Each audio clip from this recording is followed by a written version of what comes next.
भारताचो आदलो आंतरराष्ट्रीय खेळगडो डेरिक परेराची 23 वर्सां सकयल्या राष्ट्रीय पंगडाचो मुख्य प्रशिक्षक पदाचेर नेमणूक जाल्या। 22 मार्चाच्यान उझबेकिस्तानात 23 वर्सां सकयल्यांची AFC क्वॉलिफायर्स जावपाची आसा। ही सर्त दोळे मुखार दवरून ताची राष्ट्रीय पंगडाच्या प्रशिक्षक पदाचेर नेमणूक केल्या। हे सर्ती खातीर 2 मार्चाच्यान गोंयांत जावपी प्रशिक्षण शिबिरात तो पंगडाची धुरा सांबाळटलो। डेरिक परेरा हो FC गोवाचो आदलो प्रशिक्षक। सध्या तो FC गोवाच्या B पंगडाची धुरा सांबाळटा। पळयत पुराय बातमी। AFC क्वॉलिफायर्सांतली भारतीय पंगडाची पहिली मॅच ताजिकिस्तान आड 22 मार्चाक जातली। उपरांत 24 मार्चाक यजमान उझबेकिस्तान आनी उपरांत कट्टर विरोधी पाकिस्तान आड 26 मार्चाक जातली।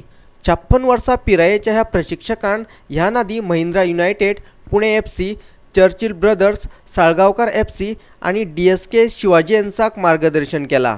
पणजेच्यान आमचो खबराकार क्लिंटन डिसोजा।